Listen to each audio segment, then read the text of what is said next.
வணக்கம். மீண்டும் மற்றொரு பதிவின் வாயிலாக உங்களை சந்திக்கிறேன். இன்று நாம் பார்க்க இருக்கின்ற விடயம் ரணில் விக்ரமசிங்க. யார் இந்த ரணில் விக்ரமசிங்க? இந்த ரணில் விக்ரமசிங்க என்பவரை பற்றி அரசியல் வரலாற்றில் அது அறியாதவர்கள் இல்லை. அதுவும் இலங்கை அரசியல் வரலாற்றில் ஒரு முக்கியமான அரசியல்வாதி என்று கூறலாம்.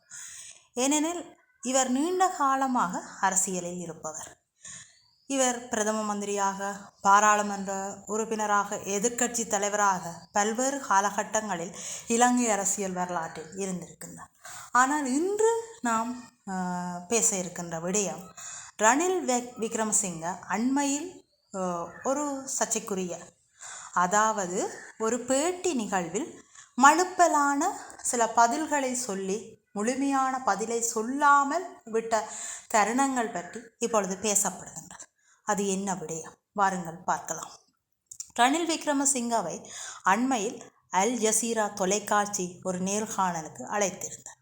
இது கிட்டத்தட்ட ஒரு பரந்த வெளியிடத்தில் பல்வேறுபட்ட சமூகங்களில் இருந்து ஊடகவியலாளர்கள், அரசியல் ஆய்வாளர்கள், அரசியல் ஆய்வில் ஆர்வம் உள்ளவர்கள் என்ற பல்வேறு பட்டவர்கள் முன்னிலையில் நடாத்தப்பட்ட ஒரு விவாதம், பகிரங்க விவாதம். இந்த விவாதத்தில் அல் ஜசீரா தொலைக்காட்சியின் நேர்காணலை கண்டவர் ரணில் விக்ரமசிங்கவிடம் சில கேள்விகளை கேட்டிருந்தார். வழமையாகவே அரசியல்வாதிகள் என்று சொன்னால் அவர்களிடம் கேட்பதற்கென்றே முக்கியமான பல கேள்விகளை நேர்காணல் செய்பவர்கள் தயார்படுத்தி கொண்டு வருவார்கள். அவ்வாறு தான் அல் ஜசீரா தொலைக்காட்சியின் நேர்காணல் செய்வதற்கு வந்தவரும் கொண்டு வந்திருந்தார். விடயம் அதுவல்ல. ரணில் விக்ரமசிங்க ஆரம்பத்தில் மிகவும் அமைதியாகவும் சந்தோஷமாகவும் தான் அவருடைய கேள்விகளுக்கு பதில் சொல்ல ஆரம்பித்தார் என்றே கூற முடியும். ஏனெனில் ரணில் விக்ரமசிங்க எந்த ஒரு கேள்விக்கும் முழுமையான ஒரு பதிலை வழங்கவில்லை. இதில் அந்த அல் ஜசீரா தொலைக்காட்சியின் அந்த நேர்காணலை செய்தவர் மிகதி கெசை.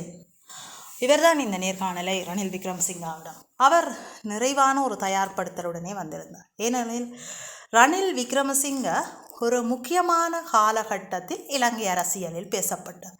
அது எது என்பது நீங்கள் நன்கு அறிந்தது.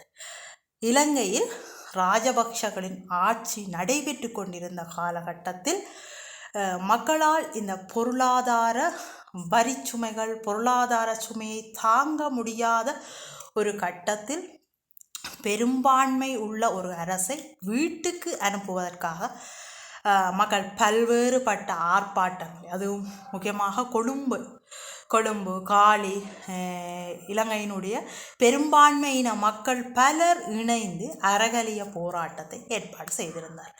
அந்த அறகலிய போராட்டத்தில் கோட்டாகோகம பின்னர் மஹிந்த கோகம தான் ஆரம்பித்தது. அந்த கட்டத்தில் அந்த கோட்டாபாய நாட்டை விட்டு வெளியேறிய பின்னரும் மஹிந்த ராஜபக்ஷவும் பிரதம மந்திரி பதவியை விட்டு வெளியேறிய பின்னர் ரணில் விக்ரமசிங்க தான் ஆட்சி பொறுப்பை ஏற்று பின்னர் அவர் ஒரு தேர்தல் ஒன்றின் மூலம் அல்லாமல் அரசியலில் பிரதமராக வந்து பின்னர் ஜனாதிபதியாக வந்தார்.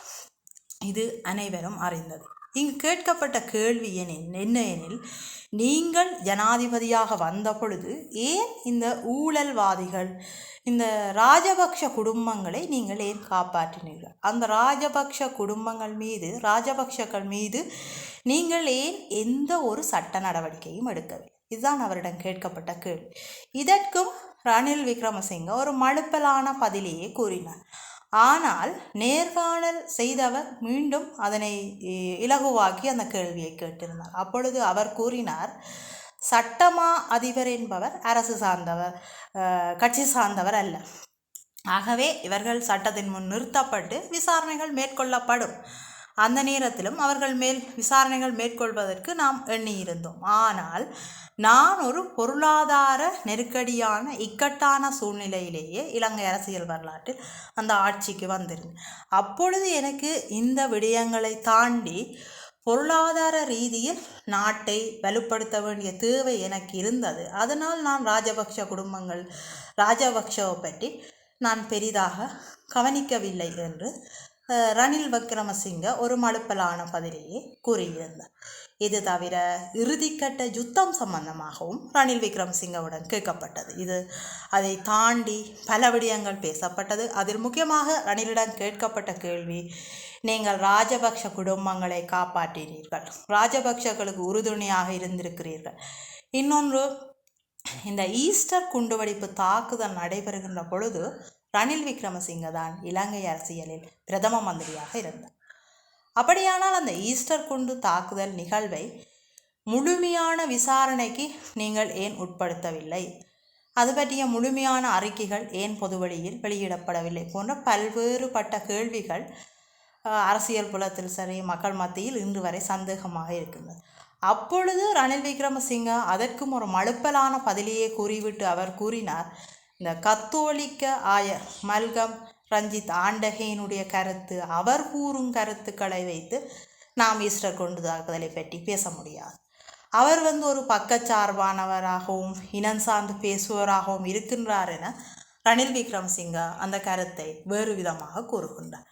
இதிலிருந்து ரணில் விக்ரமசிங்க அவரிடம் கேட்கப்பட்ட எந்த ஒரு கேள்விக்கும் முழுமையானதும் சரியானதும் விளக்கமான பதிலை அளிக்கவில்லை என்பது தெரிகின்றது. இது தவிர ரணில் விக்ரமசிங்க இந்த அல் ஜசீரா தொலைக்காட்சி நேர்காணலின் போது ஒரு கட்டத்தில் மிகவும் கோபமடைந்து விட்டார். அவரால் அந்த பொறுமையாக அந்த கேள்விகளுக்கு பதிலளிக்க முடியவில்லை. அப்பொழுது அவர் மெகதி கெசைனை பார்த்து கூறுகின்றார், நீர் பிறப்பதற்கு முன்னமே நான் அரசியலுக்கு வந்துவிட்டேன், என்னுடைய அரசியல் வாழ்வு மிகவும் நீண்டது என்பதை அவர் ஒரு மறைமுகமான கருத்தின் மூலம் கூறுகின்றார். ஆனாலும் அவரிடம் கேட்கப்பட்ட எந்த ஒரு கேள்விக்கும் முழுமையான பதிலை அவர் வழங்கவில்லை. அரசியலில் நீண்ட ஒரு பெரிய வரலாற்று பின்புலத்தை கொண்டவர் தான் ரணில் விக்ரமசிங்க. மிக நீண்ட காலம் பாராளுமன்றத்தில் ஏதோ ஒரு பதவியில், அதாவது ஆரம்பத்தில் பாராளுமன்ற உறுப்பினராக, பின்னர் பாராளுமன்றத்தில் அமைச்சர், பிரதி அமைச்சர், எதிர்க்கட்சி தலைவர், பிரதம மந்திரி என்று பல்வேறு பதவிகளில் இருந்தவர் தான் ரணில் விக்ரமசிங்க.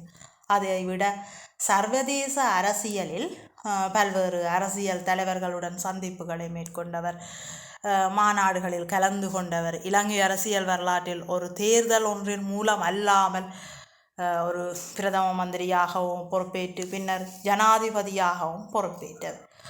ஆனால் அவர் அரசியல் புலத்தில் அவர் இருந்த காலகட்டத்தில் அவர் மேல் குற்றஞ்சாட்டப்படுகின்ற ஒரு முக்கியமான விடயம், இன்று வரையும் குற்றஞ்சாட்டப்படுகின்ற விடயம் எதுவெனில், இவர் ராஜபக்ஷ குடும்பங்களுக்கு சார்பானவராக இருந்திருக்கிறார். அதாவது ராஜபக்ஷர்கள் செய்த குற்றங்களை வெளியுலகத்துக்கு கொண்டு வந்தோ அல்லது இவர் ஜனாதிபதியாக இருந்த காலத்தில் அவர்களுடைய குற்றங்களை நீதிமன்றம் ஊடாக முழுமையாக விசாரணை நடத்தப்பட்டு அதற்குரிய தண்டனை எதுவும் வழங்கப்பட்டதாக இல்லை.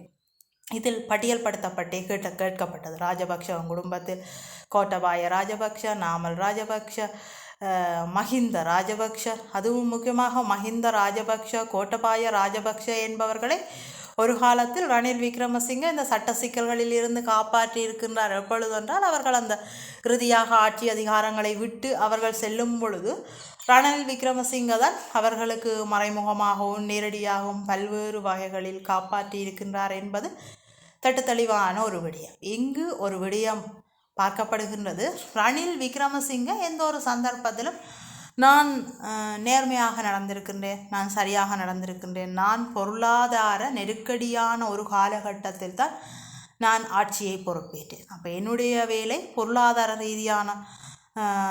ரீதியாக நாட்டை முன்னேற்றுவது என்பதையே அவர் மீண்டும் மீண்டும் தெரிவித்து கொண்டிருந்தார். ஆனால் அல் ஜசீரா நேர்காணலில் அவர் எந்த ஒரு கேள்விக்கும் முழுமையாகவும் விளக்கமாகவும் தெளிவான பதிலை வழங்கவில்லை. இதுவே உண்மை. அவர் பல தடவைகளில் கோபமுற்றார். மற்றது, அவர் மீண்டும் மீண்டும் ஏதோ ஒரு பதிலை கூற வேண்டும் அல்லது மழுப்பலான பதிலை கூறுவதிலேயே குறியாக இருந்தார். ஏனெனில் அவர் ஒரு அரசியல் புலத்தில் பிரபலமானவரும் நீண்டகால அரசியல் வரலாற்றில் இருந்த ஒருவர், இலங்கை அரசியலில் பேசப்படுகின்ற ஒரு அரசியல் தலைவர், அதில் மாற்று கருத்து இல்லை. ஆனால் ஒரு நேர்காணலின் போது முழுமையான ஒரு பதிலை வழங்காமல் மடுப்பலான பதிலை வழங்கியிருப்பது என்பது பலராலும் இன்று விமர்சனத்துடன் பார்க்கப்படுகின்ற ஒரு விடயமாகவே இருக்கின்றது. இன்று இந்த பதிவுடன் விடைபெறுகின்றேன்.